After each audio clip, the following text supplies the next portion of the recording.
first. Welcome everyone to CI/CD UX meeting. Yeah, as I said, we don't have that many participants just now, but we're gonna go ahead and get started. There are a few things in the read only, yeah, also wanted to say welcome once again, probably the final time, Nadia. I know that you're receiving a lot of welcomes this week. There is no introductions needed as you worked so close with everyone on this call, but we are super happy to have you in CI/CD.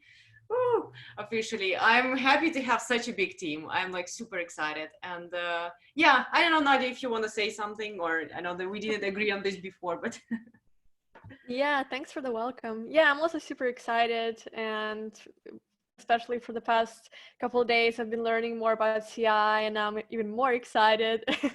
And I've seen some issues that are looking very interesting.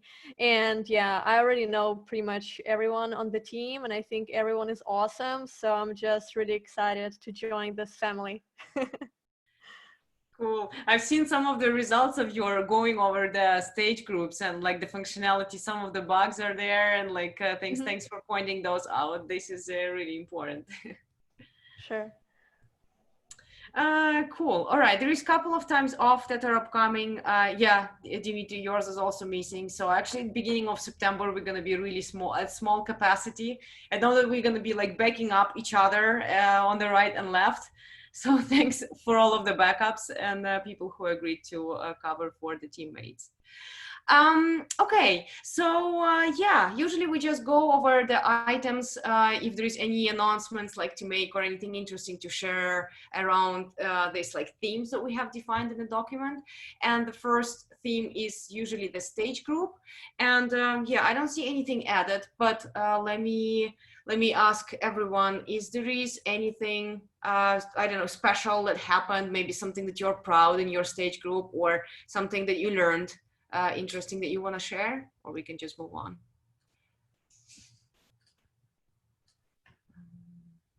I don't have anything.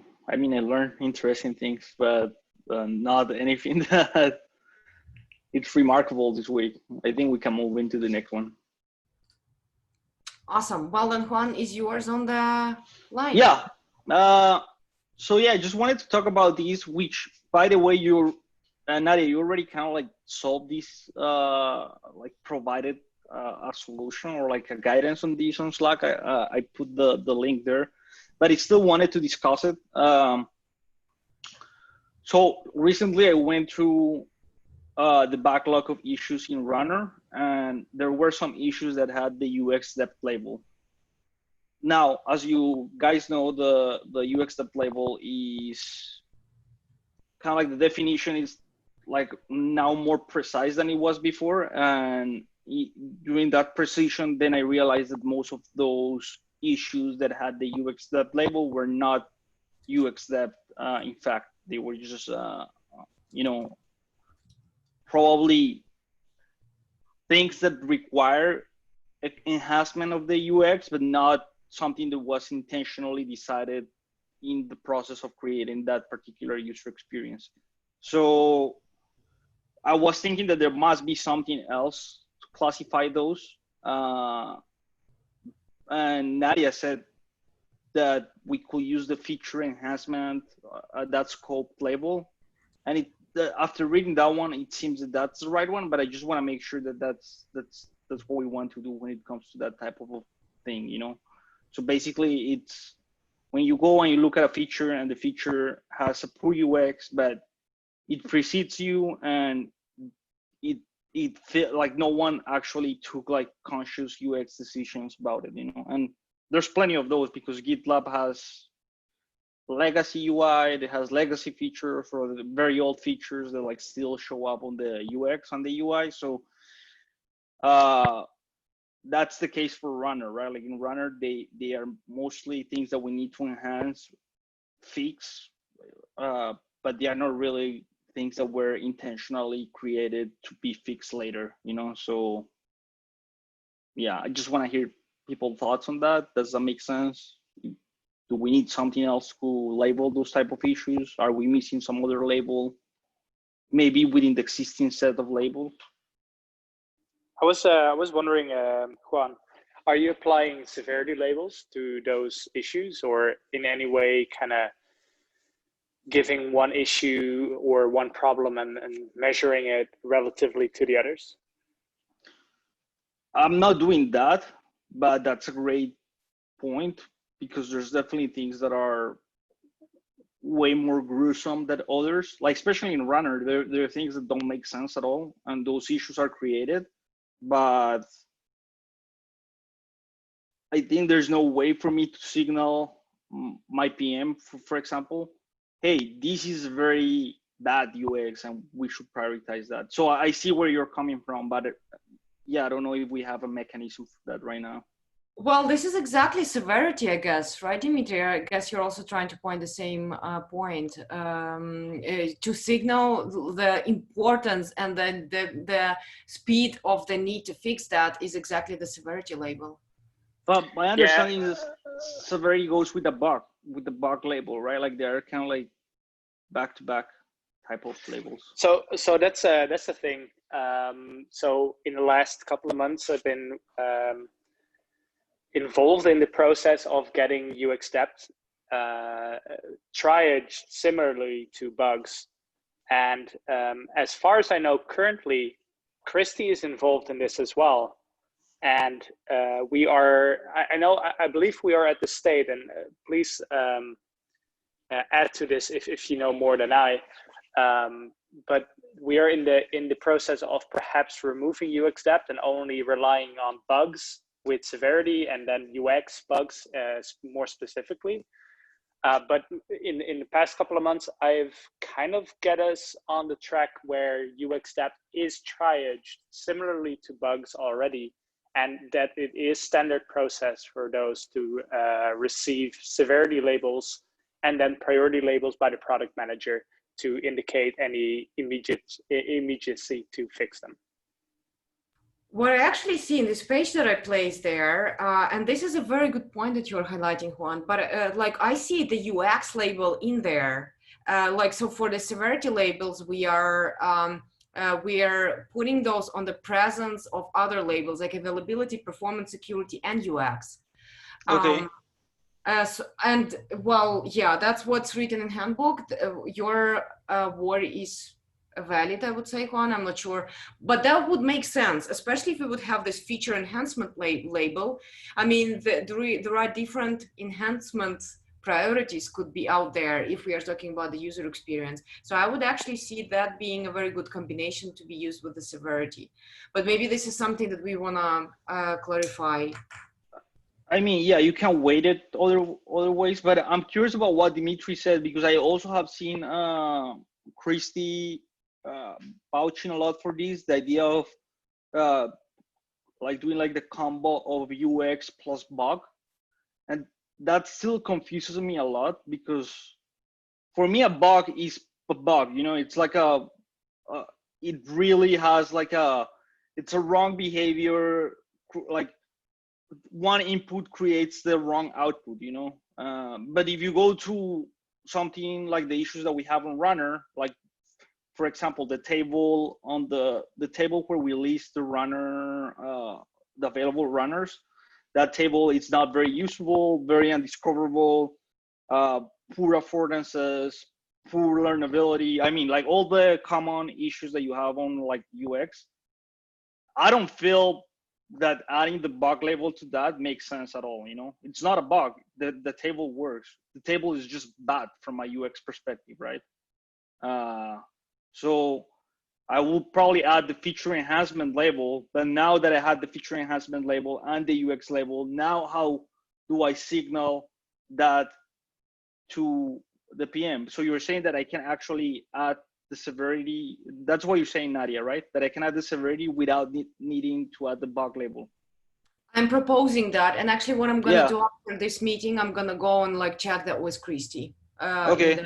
Gonna post an update in CI/CD UX. As far as I know, we are already enabled to add severity labels to any UX depth and any bugs labeled with UX. Like we should be allowed to put those severity labels on there, and those should indicate, but I would advise to bring it up with product management as well, to say like, hey, I put those severity labels on those issues because they indicate the problem as defined in that severity table inside of the handbook page. And what I do myself is I have a little bit of a keyboard shortcut, or however you want to call it, a text expander shortcut that kind of says, all right, I'm updating this issue with the following severity label because it aligns with the following description stated in that handbook page in the severity table. And then quote that description, and then of course the product manager can see like, hey, yes, indeed this aligns with that. This is indeed a severity 2 or severity 3 or severity 4 issue. Yeah. This makes sense. And yes, Dimitri, we should be we are empowered. Oh my God, a horrible word, but we can put the severity on the UX depth. But I guess what Juan was asking, if that's suitable to be used in feature enhancement, which is a new label anyway, well, which is replacing the enhancement one.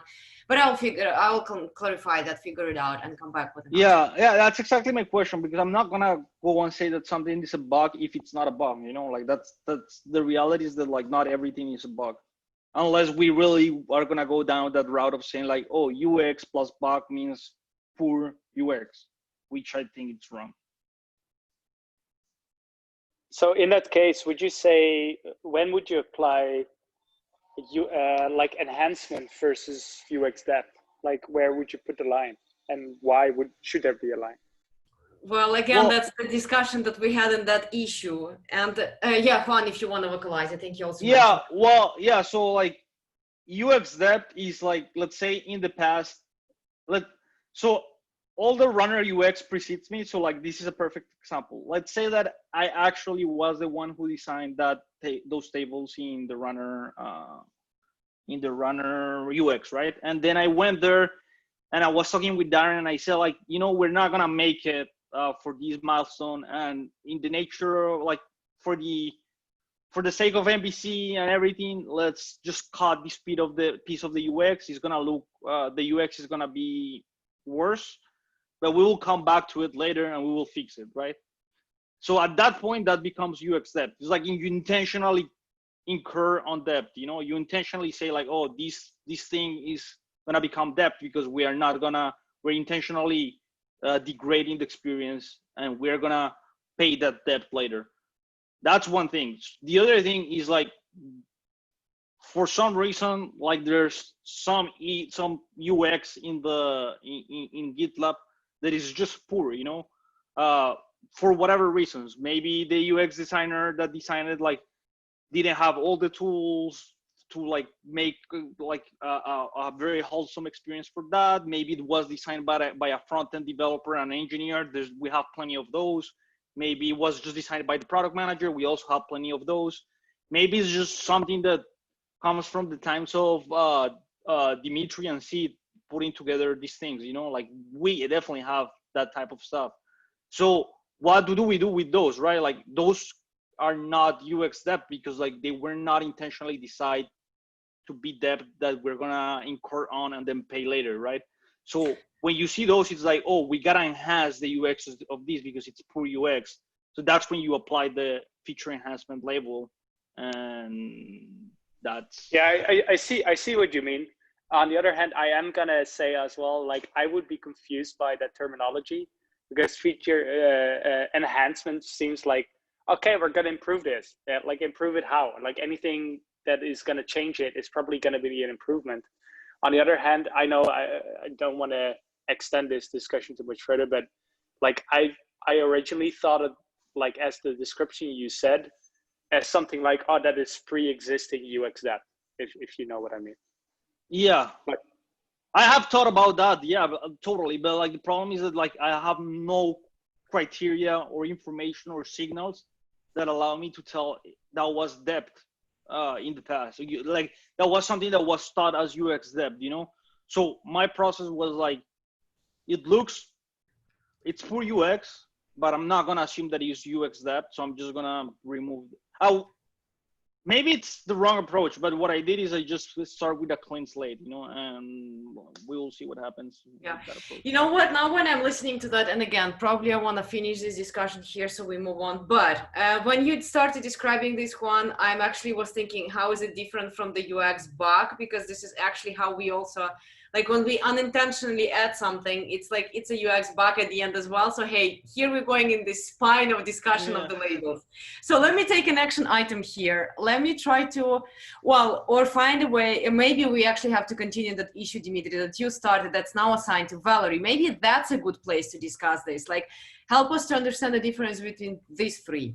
And maybe this is where we have to have the discussion so it's visible for everybody and everyone can participate in that. Let me take an action on here, and yeah, I will come back to you with wherever place we are discussing that, because I feel like we need some clarity here because we are going in.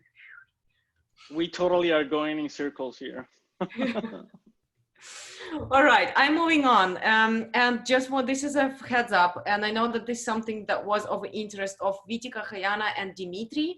So Vitika and Rayana are very actively today applying the UX definition of done approach. That means that there is a certain criteria that we track on the exit of the design work in order to check, okay, did we like check the corner cases, are like the designs were aligned with engineers, etc. In order to remove this kind of like gates and checks and just shorten the time in the in the development phase next.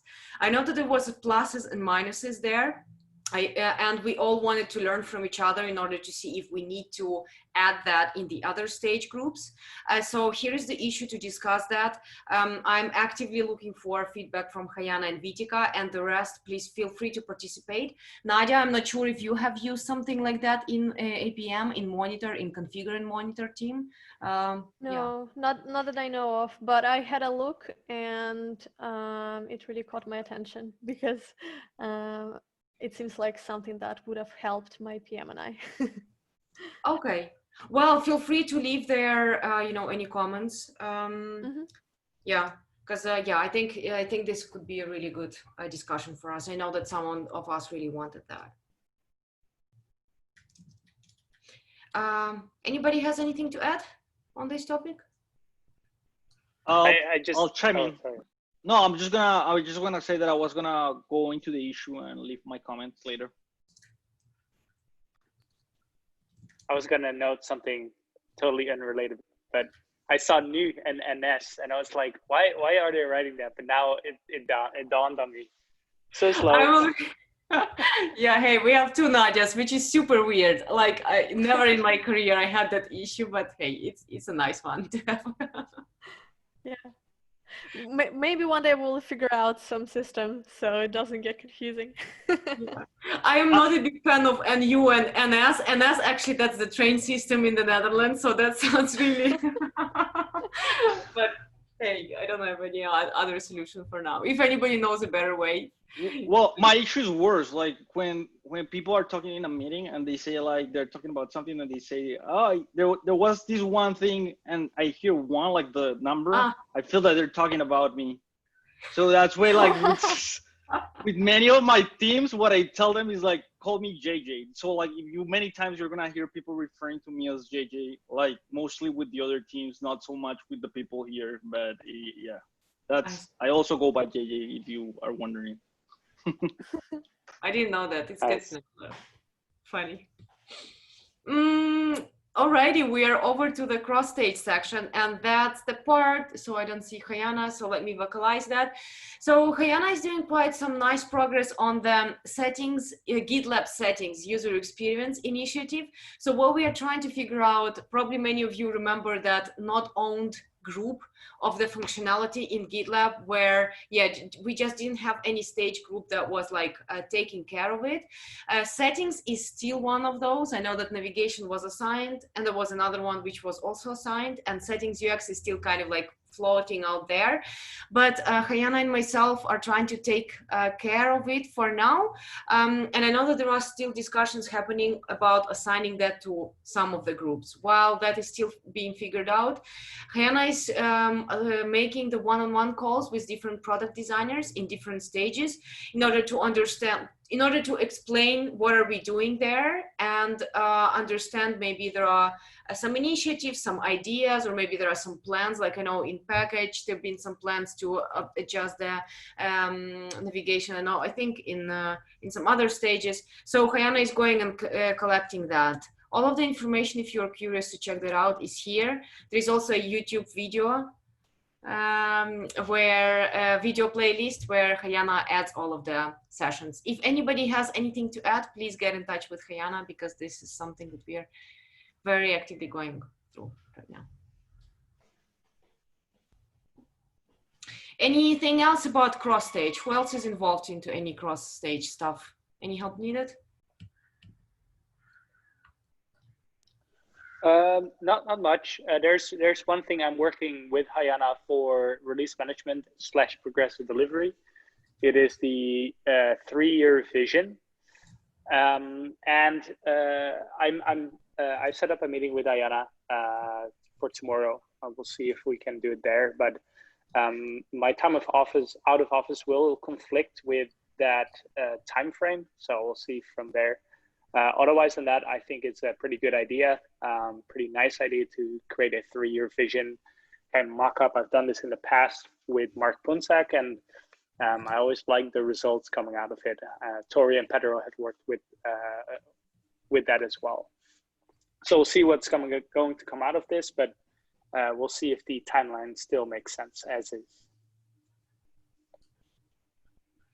I know that Juan and Vitek are doing same thing in Verify. Nadia, you probably will be joining that, or already joined that, well, planning or activity. So I know that every stage group is working on the mock-ups for this type of, idea, like the 3 years from now on. So yeah, we're having a brainstorming session, and I know Vidika, I think she already booked that.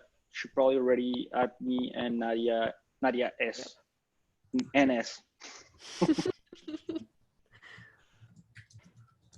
Cool. I love seeing that. I think that makes a lot of sense, like to be collaborating on something like that. And looking forward to see the mock-ups that will be coming out of that. Okay, over to the user research. And too bad we don't have Rayana, because we just actually, so Rayana is sharing that the release management is working on the category maturity scorecards for secret management. And the plan is to move the category to viable and collect the internal user feedback on the primary job. Ah, there is Rayana. So maybe she will announce that. Hey, Rayana, I'm just announcing your category maturity scorecard work, which is exciting because we just have been discussing similar topic in testing. So I leave it to you and Juan and the rest. Okay, I'm not sure how much you already say, but we're doing it. Nothing, very little. We just started end of last week. We're pushing for the validation of secrets. So we did the problem validation, and Jackie scheduled some calls with the internal customers. So I have 5 calls until the end of August, which is next week, I guess. So that's it pretty much. We're going to be talking to the customers to be able to move secrets to viable. And we're only validating one scenario and one job to be done, which is, hold on, I'm checking the page now. When you're using secret token and passwords and you want to use your vault with GitLab. So we're not really creating any vault or capabilities within the application. So we want to validate what we have built so far, the documentation and how the user flows are being perceived by our customers. So talking to 1 external and 4 internal customers. So it's exciting going through the process of the maturity validation. And if any of you is thinking about it or had gone through it, let me know. And that's pretty much it. The next is what? I actually wanted to, Juan, you probably have a question we just discussed about the like the personas and multiple jobs, Yeah. etc., etc. Well, okay, so a little bit of context. I already did one CMS for testing, but it was with the old process, and that moved the category to, was it minimal viable? I don't remember, but we already did that. Now we're gonna do it again for another category in testing. So we just started first by kind of like doing kind of like a little bit of like crowdsource of the job to be done within our own group, you know, like make sure that we have the right job to be done and that we're targeting the right type of job to be done. So that's what we're doing right now. And then we're gonna basically like conduct everything on October. That's more or less the goal. So 13.5. But yeah, so like the kind of like the hiccup that we're going through right now is that we found out that we have the particular category that we want to move forward, which is code coverage and unit testing. It has like multiple personas, which but like two particular personas. One that it's like two particular group of personas. One that is kind of like management and directors, and one that it's like actual engineers, like doing the tactical work. And then while doing that, we were thinking, how are we gonna actually address this? You know, because it feels that the feature set for directors and managers, it's very, very different from the feature set for you know, like you know, like front end engineers or like back end engineers. So yeah, we are trying to go through that a little bit. I mean, we're gonna talk with Lori and ask her like, how should we address these? We believe that what Lori is gonna say is you gotta test with all your personas. But yeah, I'm wondering, Rayana, how are you approaching that on release management? Like, I'm assuming that you also have like a range of personas with different feature sets. We do. For this specific effort, for this validation, we're only dealing with one persona, which is weird in release management. But usually what we do with the jobs to be done, for example, creating a release or managing environments at the group level, right? You can have, release manager, DevOps engineer, whatever. We do mix the type of people we're interviewing. So it's not all release manager or not all, sorry folks, dinner time, my brain is failing. But anyways, we do interview multiple personas. And then what we do a lot is that we find the commonalities. And then in the insights, we just mentioned that this was something that a release manager said, or that this was a pain point for a DevOps engineer. But because this is the first time that we're dealing with scenarios, I feel like there might have an implication to this, that, you know, it's a scenario and then it's one specific persona. I don't really have an answer for at least the maturity, how we would do with multiple personas. Yeah, I think the problem that we're facing is that if we have, let's say, if we have a job to be done that it's I'm just gonna come up with one. We have to report to the board how well are we doing on whatever, you know, whatever metric. So that persona has a goal of going and extracting a metric from the data and then like putting that somewhere else, right? That's a job to be done. That's never gonna be a job to be done for a front-end engineer or like back-end engineer or system engineer or whatever. Mm-hmm. So, and it's part of the category, right? That job to be done is part of the category. So it almost, we are thinking that that's gonna duplicate our process, right? It almost feels that we are gonna need to do 5 participants for one job to be done, and then 5 participants for, or like 5 participants for a couple of job to be done, and then 5 participants for another couple of job to be done, and then combine, and then after combining, then we're gonna be like, oh, well, it feels mature, so now we can move it, which is weird. That's why I was suggesting in our earlier meeting, perhaps the outcome is that we have to break apart the category, but that's just me being wishful thinking.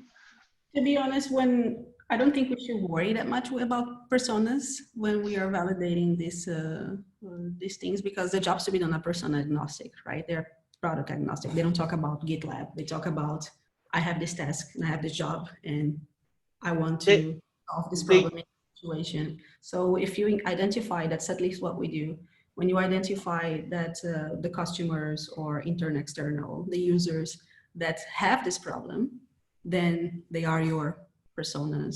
So that's why when we have this mix, it's really about the people that are having this issue right now and what are the insights that we can find, you know, from their experience. So I never really thought about personas that much.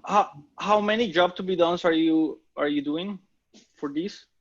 For the maturity? Yeah. Only one. Only one? Mm-hmm.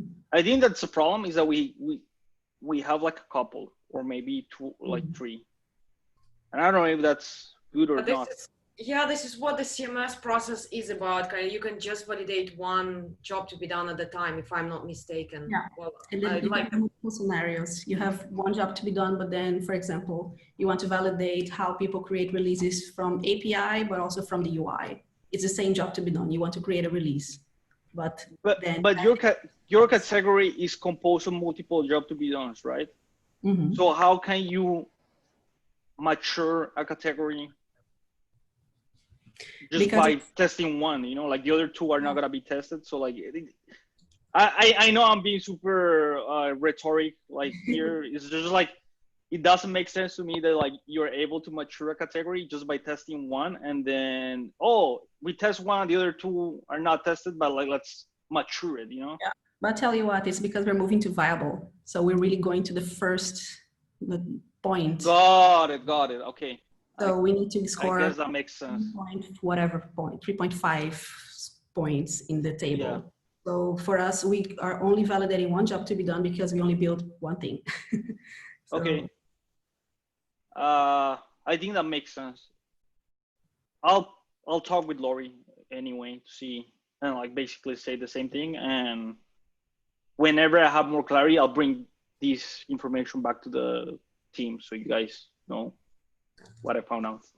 I know that Ian also had quite some experience doing that for package. I don't know if there is anything that you want to separately share, like that we didn't discuss yet, Ian, or just connect with Juan after.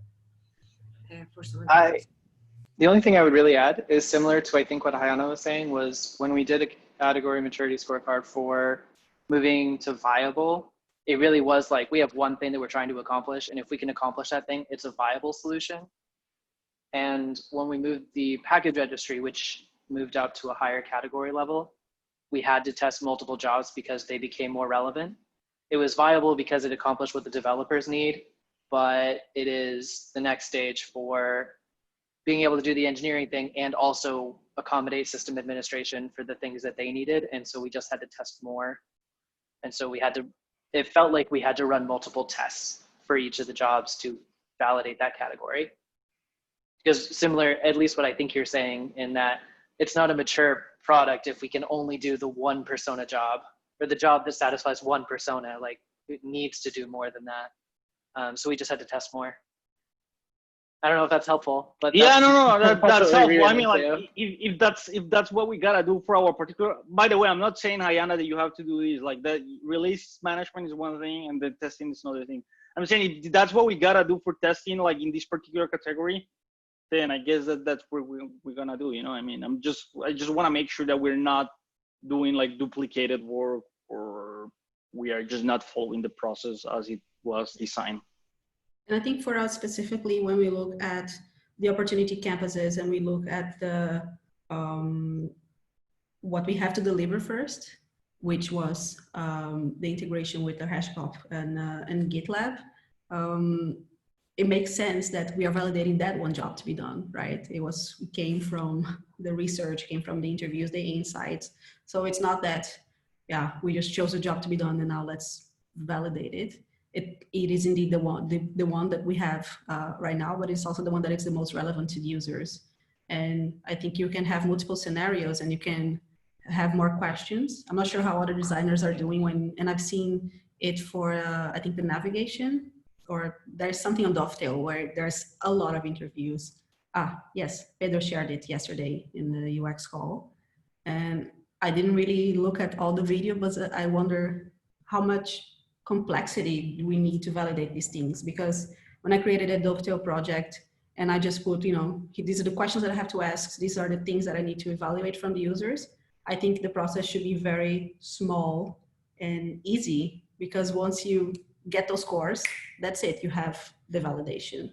I think if we want to run things for different personas and different scenarios, I would do it in different steps, because otherwise the whole process becomes maybe a burden. Anyways, I'm just brain farting here. But my impression so far is that the smaller, the better for this whole thing, Anyways. Something I would add to that is very similarly is if you're doing a test that has multiple jobs to be done, then make sure each test you're running for the job to be done is as small as you can make it, so that you have fewer steps to test. And so even if you do have to run multiple tests, each one of them individually is smaller and easier to analyze. So instead of like, can you do everything, each user in all 15, because you have 3 personas go through it, it's instead like persona 1, engineer, can you upload a package? I'm selfishly using my own examples. User 2, you're a persona, can you set a limit for how big your package can be? Like, scaling down the test can make it easier to test multiple parts of the maturity of a product. Yeah, I did 3 of those interviews of Pedro, and we walked through 12 or 11 different tasks, so different jobs to be done, with which were kind of focused in on, like, all right, search for particular code within the merge request div page and make sure that it is the right code and create a comment on it or something like that. And that was already a lot. Like, if it was 2 things in one, it was already kind of hard to really focus down on it with the participant, especially if you already had done 9 before that, I would say. So yeah, I can attest to keeping it small. It's nicer.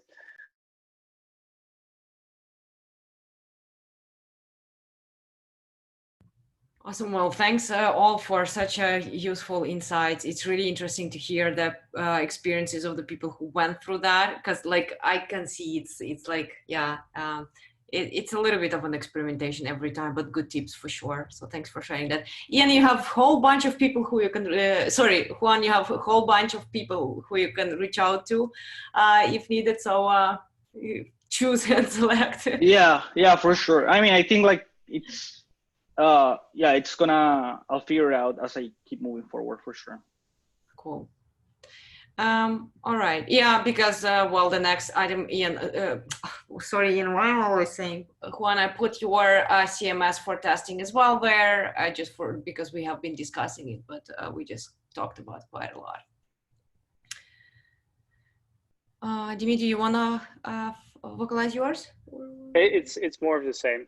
I'm just going to say, working on jobs to be done for progressive delivery, focusing on continuous delivery, probably pulling some of you in to ask some questions, say like, hey, do these relate? Or if you want to help me out, please let me know which jobs to be done you have kind of overlap with progressive delivery in any way. That would be super helpful.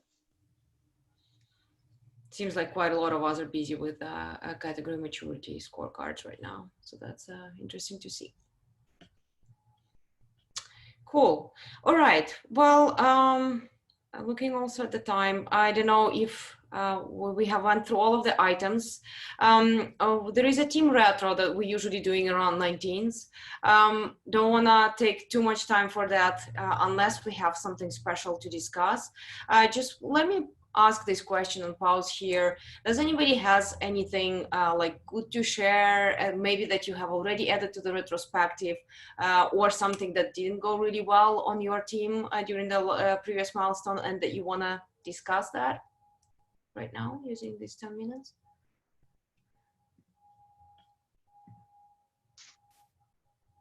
I have a question. That was a bit of a struggle if nobody else has anything. I have, we're working on the dependency proxy, and the UI is kind of the last step in the iterative process. And I ran into a situation where the team was coming up on how we're going to split it into MRs and all of this approach. And it very quickly turned into, here's a 4 milestone plan before we deliver any value to the user. And I think we've changed directions, and we worked through that so that we start delivering value at each iteration, right? That's the last part of an MVC. Has anybody else run into that where if there isn't necessarily a UI to talk about, it's hard to get everyone on the same page and say, how do we break this apart so that each step brings value and isn't just a 4 milestone breakdown of a load of work before we deliver anything? I know the official terminology used in product management, especially specifically for that problem. I was discussing this with Gabe, who gave me a few good articles on it. It's called vertical stacking, if that helps anything, where you immediately want to provide user value from the first iteration and kind of, you know, power through everything with each iteration providing value. I'm not gonna say anything else of value here because I think others might be better qualified there, but it is hard to do so indeed, to not, all right, we're only gonna do this and only at the end we're gonna deliver value, right? I can add a little bit. I don't know if it'll be helpful or not, because honestly, I don't really understand how we arrived to this on the APM team, monitor APM team, but lately we've been really great at collaborating between UX and PM and engineering, defining this breakdown quite early. So we never had these discussions at the end where suddenly we're looking at this big plan and we're not sure how to deliver value in the first iteration. We start thinking about this breakdown at the stage where I'm just like making some wireframes for the longer term vision. So at that point, I'm already talking to the engineers and we're trying to figure out, okay, what can we deliver in 1 milestone, then in 2 milestones, then in 3 milestones, and then the designs that I create, I'm designing basically separately at some point for 3 different iterations. So it's kind of like extra work, but in the end, I found that it actually helps so much when we are breaking things down, because at that point, everyone, UX, PM, and engineering, they know how we will be delivering this value. So I think it really helps kind of starting to think about it very early on. And I don't know, it's probably not going to be very helpful to you at this point, but like for the future, I don't know, this process have been working really well for us. So I'm hoping to keep it up. That's really great to hear. I think when you have the UI, I've definitely followed suit with what you're describing of here's the design of our long-term vision, and then here's the UI for first iteration and the second iteration and third iteration, and that has worked really well. I ran into an issue where the feature set that we're describing doesn't have a UI necessarily. It's not really required. And so it was a lot harder to have that conversation and deliver the value. Does that, any thoughts around that? I don't know, aside from like you getting involved in those conversations with engineers and the PM, I know it can be difficult sometimes and can get very technical. It definitely did on the APM team at times, but like persisting and getting involved, I think that's the key probably. Even if it's not UI related, you kind of have to be like, yes, I have something to say about that. That's good advice. Thank you for sharing. And Ian, was it the team's decision? Like, was there a discussion about those, like the iteration, the breaking up of that feature, that it will take 4 milestones until that value will be delivered? How was that agreed upon? For sure. So I think we've made adjustments now at the end of it. We did a technical investigation, and as part of the investigation, they broke out how the backend engineers planned on setting up and creating the features. And I didn't know that was happening until it was already delivered. And so that's part of the hiccup, is making sure that, just like Nadia S was saying, that conversation happens earlier. But once I ran into the situation where I saw the breakdown and I saw that we weren't really delivering the V part of an MVC, I struggled to get into the conversation. We've made the adjustment now, but I'm trying to figure out how to make sure that kind of hiccup doesn't happen again. If I can add my 2 cents here, in release management, a lot of what we deliver is API first. And one of the things I've learned so far is that it doesn't really matter if the UI it's not going to be implemented right now, or if it's going to be, I don't know, in the next 3 to 5 milestones. But at least having that, not necessarily the visual reference, yes, it helps, but having it written down somewhere in the epic, or, you know, just break into what are going to be the first steps that we're going to integrate, it helps a lot, because I often get lost in the conversations when the decisions are made in the back end because of whatever technical constraints or life, you know, scope changes that would affect the interface, would affect the overall user experience on the front end side, and having things at least align in one place helps a lot.